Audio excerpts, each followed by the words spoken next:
안녕하십니까. 2025년 3월 30일 최병무 팩트 시작하겠습니다. 자, 민주당 초선 강경파 모임인 더민초. 지난 금요일에 여권을 향해서 경고를 했죠. 30일, 오늘입니다. 오늘까지 마은혁 헌재재판관 후보자를 임명하지 않을 경우 한덕수 대통령 권한대행에 대한 재탄핵을 하겠다. 근데 이 재탄핵이 이겁니다. 아무것도 따지지 않고 바로 절차에 들어가겠다. 그러니까 탄핵 요건이 뭐 되느냐 안 되느냐 뭐 이런 거 필요 없다. 이거 묻지마 탄핵에 들어가겠다.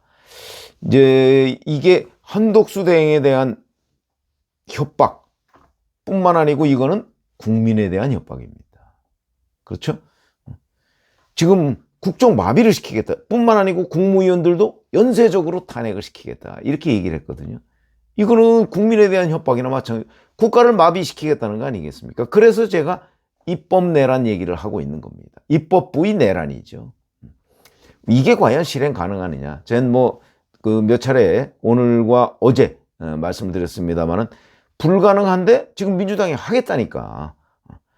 민주당이 하겠다는 건 아니죠. 초선 의원들이 이제 하겠다고 하니까 민주당 지도부가 이걸 받아들이느냐 받아들이지 않느냐. 이제 그거는 그 초선 의원들이 제시한 시한이 오늘까지니까 아마 내일 이제 어떤 형식으로든 이것을 뭐 받아들이든지 아니면 뭐 다른 형태로 좀 진화시키든지 아니면 어떤 형식으로든 하여튼 입장을 내놓을 겁니다.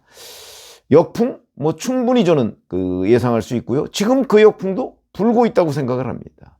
그래서 제가 민주당 지도부의 간보기, 자기들이 했을 경우 역풍이 몰아붙이면 이걸 어찌할 바가 없으니까 일단 초선 강경파들로 하여금 한번 상황을 점검해보자.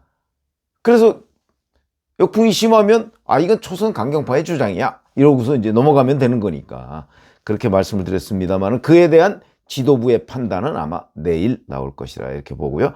근데 이게 참 아이러니인 것이 이렇게 초선 강경파들이 선제적으로 여권을 향해서 이제 이른바 선빵을 날리니까 여권의 경계심이 지난 주말 훨씬 증폭이 돼서 여권인들 가만히 있겠습니까? 여기서 그냥 가만히 당하면 국가가 마비되는데.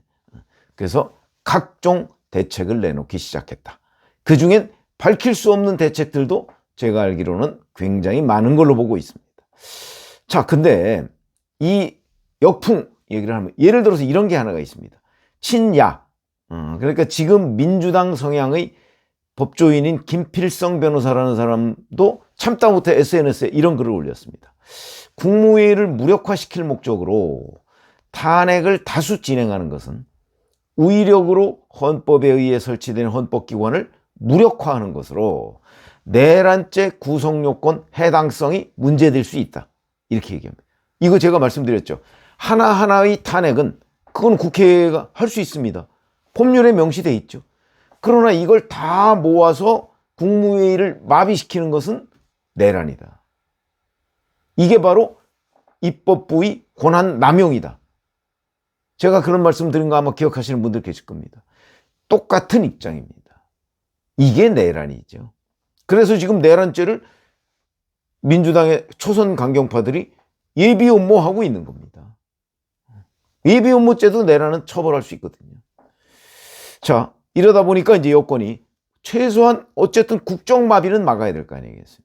야당이 아무리 부당한 여러 가지 조치들을 취한다고 해서 그거를 비판하고 비난하고 이렇게 하고 있을 수만은 없는 겁니다. 막아야 할 책무가 있는 거죠. 그러나 어떤 형식으로 막느냐 하는 게 대단히 중요하죠. 우선 이에 대한 당사자인 한덕수 대통령 권한대행은 아무런 입장이 없이 침묵을 지키고 있고 오히려 산불 대응에 총력을 다하고 있습니다.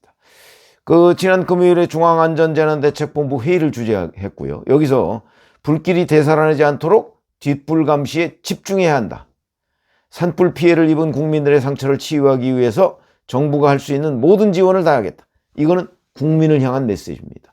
민주당 아무리 나를 흔들어도 나는 나의 마지막 순간까지 국민을 위해서 노력을 하겠다 하는 것을 보여주는 일종의 민주당 이 국정마비 시도에 대한 대응이라고 볼 수 있죠. 약간 직접적인 대응이 아니고 우회적인 대응.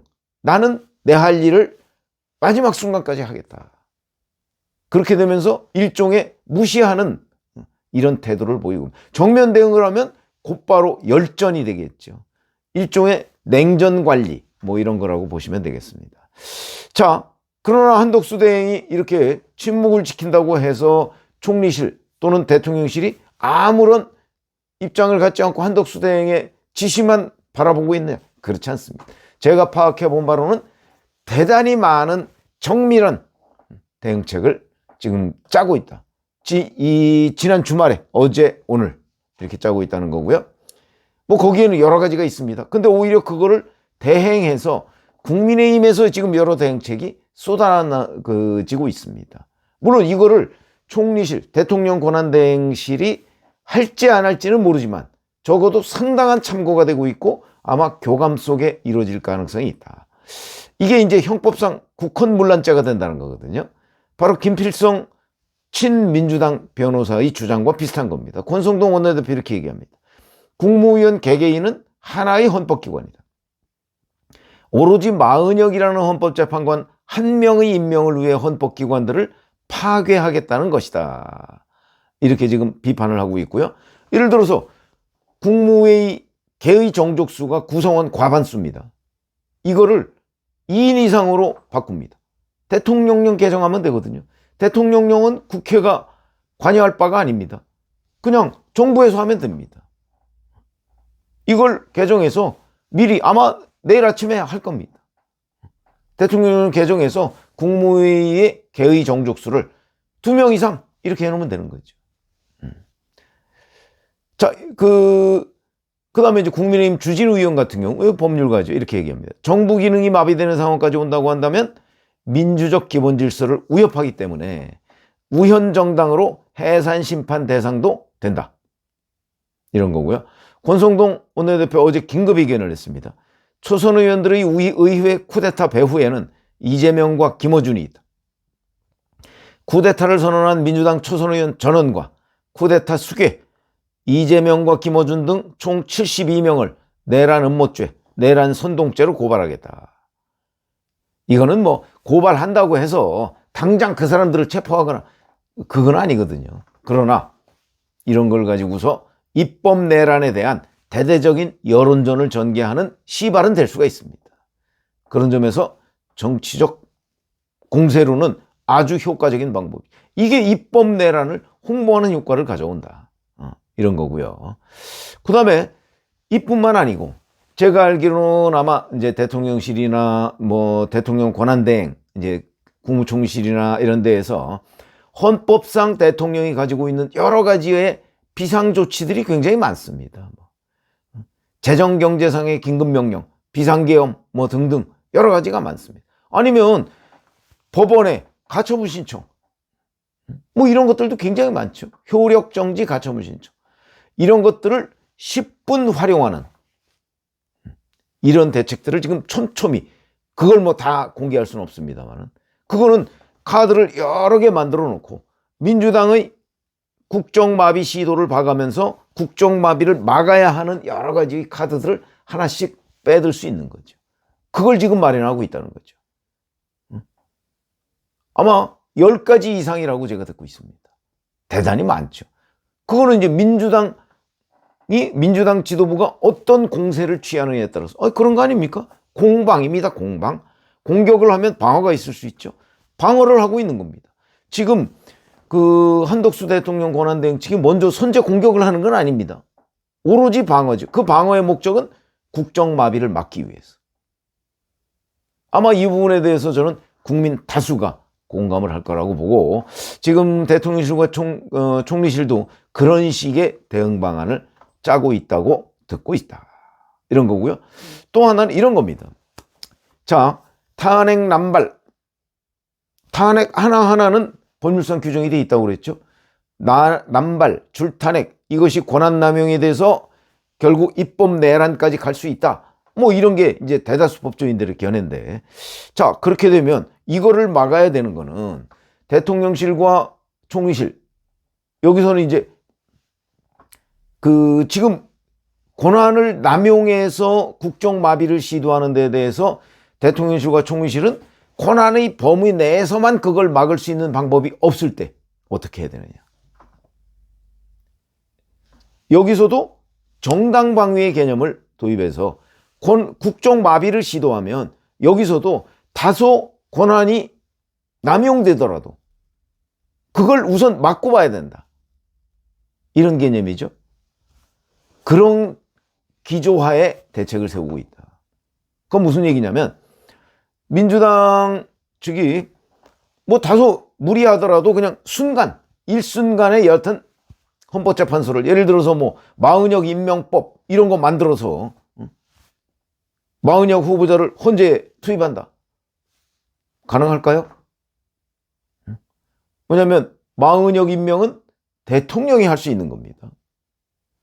그래서 민주당 내에서 나오는 게 우원식 국회의장이 임명한다 이런 얘기도 나오거든요. 그냥 코미디 같은 얘기죠. 임명권자 아니 그럴 것 같으면 지금 우원식 국회의장이 임명하면 되는 거 아닙니까? 이래서 지금 그러니까 민주당의 그 권한 남용, 내란성 그 행정부 공격에 대해서, 행정부 점령 시도에 대해서 행정부도 그냥 정상적인 방법으로만 대응할 수는 없다. 이런 얘기가 행정부 내에서 지금 뭐 팽배해 있고, 그러니까 민주당이 위법을 하면 행정부에서도 가능한 법을 지키겠지만 조금 남용을 하더라도 방어를 하겠다는 입장이 확고한 걸로 보입니다. 근데 그런 패드를 미리 깔 수는 없겠죠. 까면은 또 민주당의 그에 따른 다른 대책이 나올 수 있으니까. 그래서 지금 행정부에서 패를 숨기고 민주당의 대응에 따라서 비상조치까지도 충분히 가능하다 하는 얘기들이 지금 흘러나오고 있습니다. 그러나 그거는 정당 방위의 개념이다. 어떤 형태로든 국정마비, 정부 마비는 막아야 된다. 아마 그 부분에 관해서는 국민 다수가 동의를 하고 있지 않을까. 지금 행정부가 그런 판단이 없으면 이 대응 카드를 준비할 수가 없는 상황입니다. 그러니까 이거는 공격과 방어라는 개념이고, 공격은 민주당이 지금 먼저 시도할 가능성이 있기 때문에 그에 대한 방어 개념으로 행정부에서 아주 다양한 카드를 준비하고 있다. 이 정도까지만 말씀을 드릴 수 있겠습니다. 고맙습니다.